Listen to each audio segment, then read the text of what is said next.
Ghost. I haven't got confirmation of that, No. but as far as I'm aware, it's not going to be in Ghost. It's a great game mode, and though. I'm going to miss it. I'm really going to miss it. I'm going to miss Hardpoint a lot. I don't know if we're going to see Domination return to competitive. You never know. Who knows? But Hardpoint is definitely, I think, one of the best things to come out of Black Ops 2, and definitely moved it forward quite a considerable amount. As I said, we don't know too much about Ghost. I played it at Eurogamer, and it was great fun, a great game. Really looking forward to it. Especially the snipers, the dual rendering thing the dual rendering thing makes things a lot more interesting. It's a little bit different. I know a lot of people think it doesn't make a difference, but it means you can see in your peripheral vision, which does make a big difference. I'm sure we've seen some amazing things from these guys in S&D.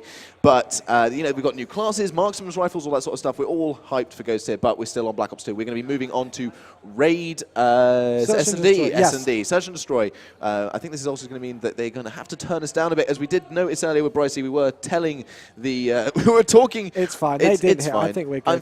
We're good. There we go. We can hear ourselves now. It's all done. We got a thumbs up from our producer, which is excellent in the background there. So anyway, right, Raid. Let's get back to Black Ops 2, because we are still, of course, in Black Ops 2. Not quite at the end there. We're very close indeed, but we're not there yet, of course. So, Raid, S&D. Yes.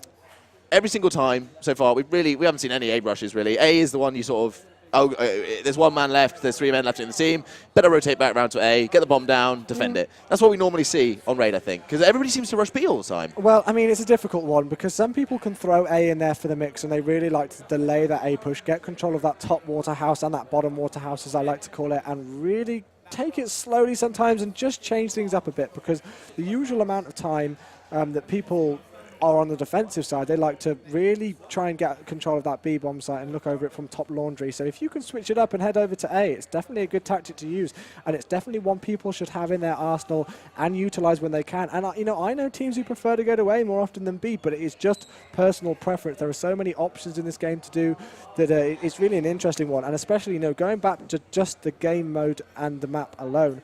Raid is one of those really interesting ones. Of course, we play it on all 3 game modes. We see it on Hardpoint, we see it on CTF, and we see it on... There's only one other map, I think, that can hold that, isn't there? Standoff. Standoff, which is, I think, my favourite map. Standoff is easily my favourite map by a long margin. For Capture the Flag, it is. I don't think for Hardpoint. I think for Hardpoint, Raid is my favourite. But for Standoff, I think, is my favourite for Capture the Flag, and Express for S&D. That has to be my... That is.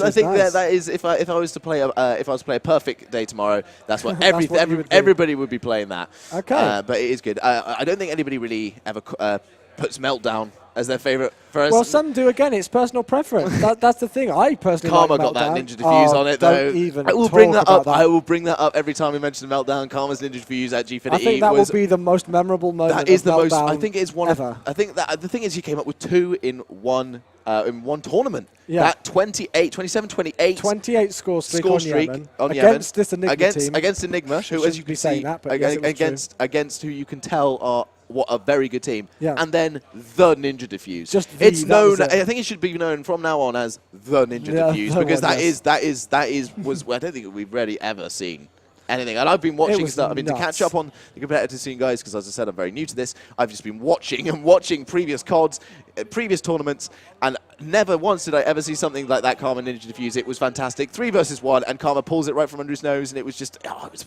amazing Call of Duty. I love it. Yeah, I can imagine it was incredible to watch live. Unfortunately, I only got to watch it on the replay, but back into this. Okay, we see hello.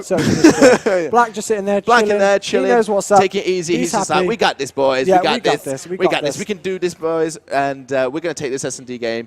I have to say, I've never seen Demand play S&D, as I said. I haven't really seen any of these plays. They look strong earlier on. I mean, again, I can't remember who they played against, but I believe I think it was one of the tech teams. Yes, who's in their pool. Yeah, right. I think that was the series that they won 3-0, and I believe it was Ant didn't die throughout the entire game. Okay. He just went off. I think he was 10-0. Ant so is this clearly is going to be a close Mr. Ham Sandwich going right there. Are we going to see anything like this again? I really do hope. I hope so. I hope so. But it is, of course, the Enigma team, who I do have high hopes for. They did play very well at Gfinity, and they are playing very well right now. So here we go. Raid, Search and Destroy. Who are we going to jump on board with first? Obviously, the attacking team. Yes.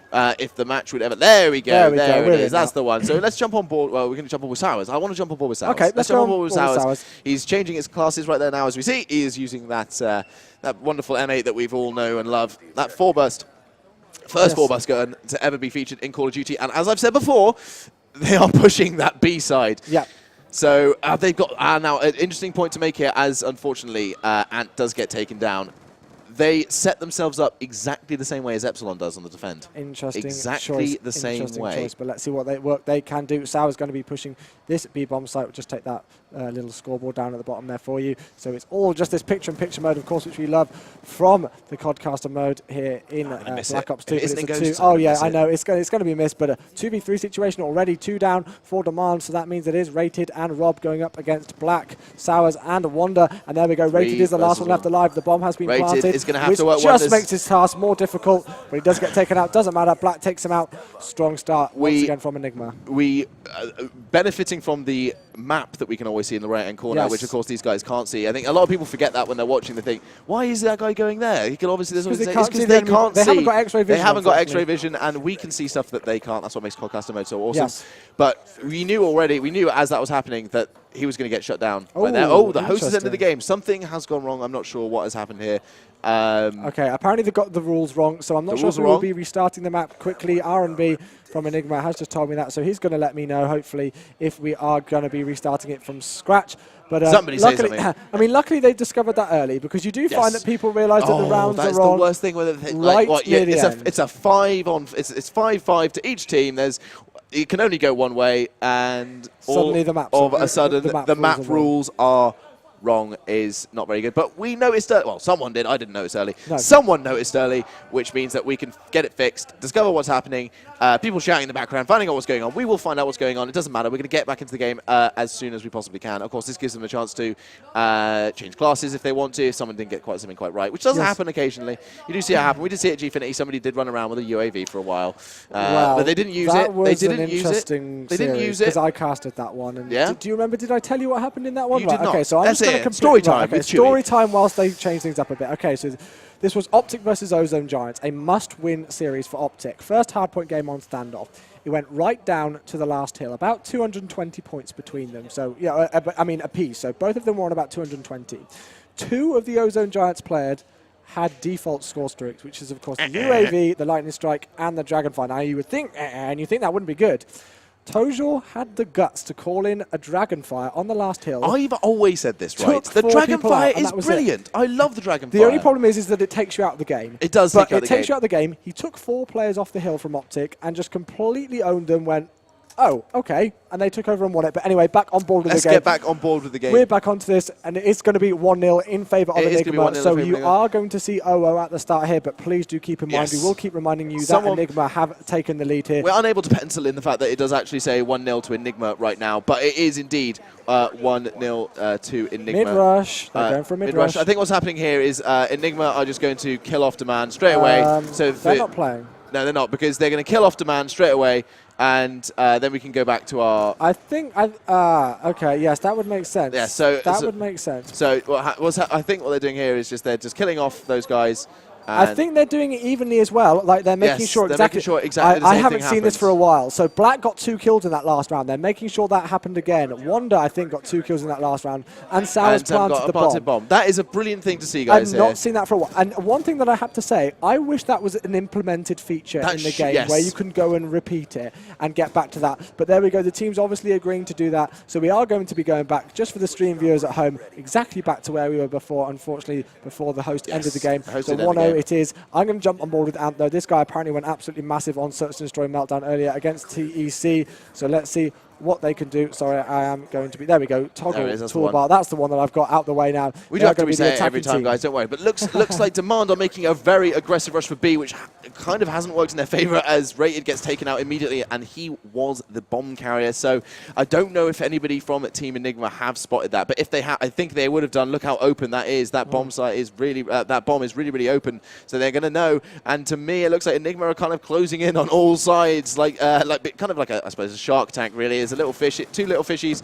stuck in a shark tank. But nice little nade there, I do have to say. It's always good to see grenades being used. A little bit weaker in this game than in previous Call of Duties, but they're still obviously very effective. And now it is a 2 versus 3 situation. Yeah, interesting choices for the Demand team because they completely split up, as we do see Rob managing to even up. He's using a target finder. Yeah, he's using a target finder. It is legal to use, so it's a perfectly interesting thing to use. You know, they are allowed to use it. It is in the rule set, and he is going to spot somebody over there towards that open stair section. Does get hit markers into him. Doesn't matter. Black, he was looking so chilled before this game, like he knew what he was doing, and he has just proved it. Up in that top red section, gets the bomb planter with one burst there. Looks over towards the raid circle section. Wow, look at that. He was weak. That had to be double headshot to get a 3 burst there. I mean, he was weak towards, because he did get challenged from open stairs, but 2-0 is the score. Enigma are going to be your attacking team. Having a look at the scoreboard, 4-0 for Black. So very, very good plays from him. I think he's going to have to be the guy we jump on board with. Oh, he is. He's got a sniper rifle. You must know how much I do love the snipper rifles. I do love the snipper rifles, of course. I think it's seeing in Call of Duty. Oh, but it does get taken out by Dawn. Was that wallbang? Yeah, must have been wallbanging, which is always nice to see. But Enigma now 2 versus 4. I want to kind of say that I don't know if Enigma are good enough to take it now. Black got taken out really early. Black was so close to those score streaks, but you never know, of course. You can't call it. But both the Enigma squad being very, very cautious and very, very close to each other. And Demand setting up quite a nice defense here in the kind of mid area and around B. And I don't see any way that Enigma are going to be able to do this without being spotted. Look at that defense setup. That is a great defense setup. They've got all areas covered right now. They do indeed. They're not adapted. Oh, he hasn't spotted him. Wanda didn't spot him. He was on the top left of his screen. Oh my gosh. Oh my god, he actually manages to take him out. Oh my god, what were you doing? I think he juked him out. I just think he didn't want to challenge him on the top there, and he expected him to jump down. So I do think that Wanda may have just seen him as he's going to be able to even things up. Wanda on a 5 score streak right now. They've got 20 seconds to do some work. He's going to lay a smoke grenade down there and try to go for that bomb plant. But have a look at where Rated and Rob are. They are the other side of the map. It looks like they're going to try and go for the pinch. The bomb has been planted. This is going to be a massive comeback, especially mentally. If Enigma can do this. Oh my gosh, no. He's actually doing it. No, He's going don't do this. Don't do this. Wait, There's no way he can do this. Oh Oh my god, he's going to pull it off.